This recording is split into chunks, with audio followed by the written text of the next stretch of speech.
kesan stres. Apa itu stres? Stres adalah tekanan. Tekanan ialah gangguan emosi, proses pemikiran dan keadaan fizikal seseorang. Tindak balas terhadap sesuatu perkara yang menyebabkan seseorang merasa takut, gelisah atau terancam. Apabila menerima sesuatu yang di luar dari kebiasaan atau kemampuan. Apabila stres, badan akan menghasilkan hormon adrenalin dan kortison yang menyebabkan jantung berdegup lebih kencang, pernafasan bertambah laju dan peningkatan tekanan darah. An, pernah stres tak? Nah, Apa yang menyebabkan An stres? stres selalunya nak beli barang tak boleh. Stres lah tak ada duit. Oh, pasal duit lah ni. Ya, pernah stres tak? Of course lah pernah. Kalau apa yang menyebabkan dia stres? Biasanya kerjasama lah. Dalam family kan ada husband nak jaga anak lagi kan. Kalau tak ada kerjasama memang stres.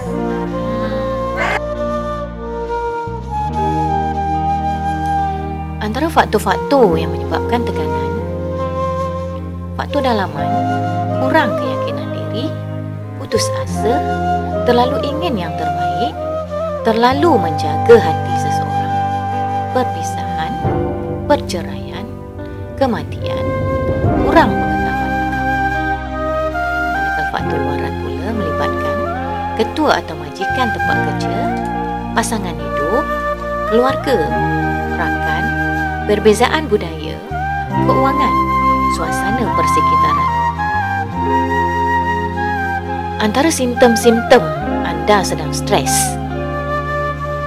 dari segi perubahan sikap, mengabaikan tanggungjawab, menyendiri, lebih atau kurang makan, lebih atau kurang tidur, alkohol, dadah, merokok, gigit kuku.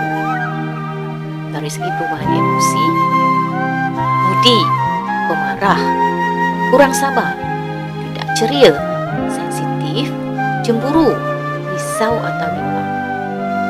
Manakala perubahan fizikal pula, sakit, sembelit atau diarrhea, letih, lesu, pening, loya. Perubahan kognitif, masalah ingatan, tidak boleh tumpu perhatian, tidak berlaku adil, hanya melihat perkara negatif, bimbang berpanjangan. Antara kesan-kesan stres yang positif dapat meningkatkan tenaga, meningkatkan motivasi dan perubahan yang baik. Kesan negatif, sakit jantung, obesiti, masalah pencernaan, depression, sakit kulit contoh eczema, prestasi menurun, rendah diri, sensitif, cepat tua. Kalau stres tu macam contoh macam weekend ni lah kan. Saya dalam kepala saya macam-macam saya nak cakap. Tapi yang saya paling stres bila dah ada kat depan tu saya rasa macam idea tu hilang. So bila kita dah siap presentation tu, kita akan orang kata kita recall balik benda tu. Ya Allah, stresnya sebab aku tak boleh buat apa yang aku nak buat. Yang stres untuk masa kini lah yang akan datang tu kita tak tahu. Biasanya kalau stres buat macam mana? Apa langkah-langkah? Kalau stres, ya, tak malu lah saya kata ada juga yang kadang-kadang saya akan nangis. Saya akan nangis, kadang-kadang stres dengan kawan-kawan ni.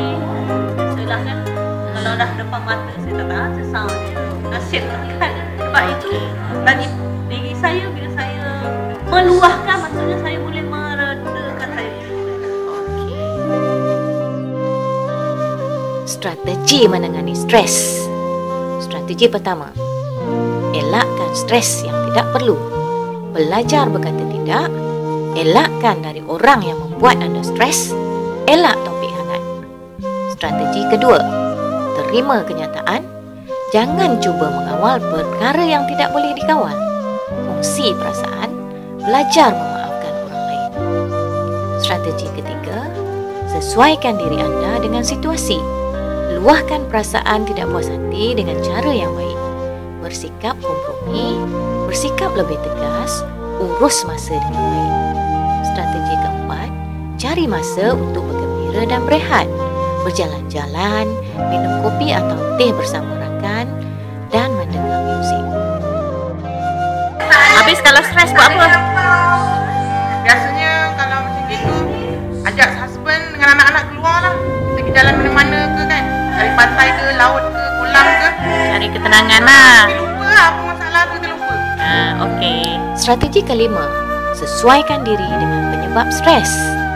Kaji masalah, lihat gambaran yang lebih besar, adjust standard, fokus kepada perkara yang positif. Strategi keenam, amalkan cara hidup sihat. Kerap senaman, makan makanan berkhasiat, kurangkan kafein dan gula, elakkan alkohol, rokok dan dadah, tidur secukupnya. Stres, tenangkan diri, jalan-jalan. Yang penting minum shopping. Minum shopping lah. Cara menangani stres dengan cara Islam, berpegang erat kepada ajaran dan syariat Islam, bersabar, tenang, sentiasa rasional dan yakin dengan ketentuan Allah. Terima hakikat bahawa kehidupan manusia sentiasa diuji oleh Allah. Ujian memantapkan nilai-nilai keimanan, ketakwaan, kesyukuran dan rasa cinta kepadanya. Menunaikan solat 5 waktu dan solat sunat, berzikir, bertasbih dan bertahmid. Mendengar, membaca dan menghayati tafsir Al-Quran. Al-Quran adalah sumber agung dalam merungkaikan segala masalah manusia. Meletakkan keyakinan bahawa dunia adalah sementara, akhirat jua yang kekal. Berdoa, memohon keampunan dan bertawakal. Kesimpulannya, walau sebesar mana pun masalah atau kesukaran yang menyumbang kepada tekanan, kita perlu sedar bahawa ianya boleh dihadapi dengan jayanya jika tindak tanduk kita menempati syariat Islam. Jika hati dan pemikiran kita sentiasa bersandarkan sifat tawadu, yakin dan syukur kepada Allah Subhanahu Wa Taala, maka diri kita akan diberikan petunjuk dan hidayahnya dalam menangani segala tekanan.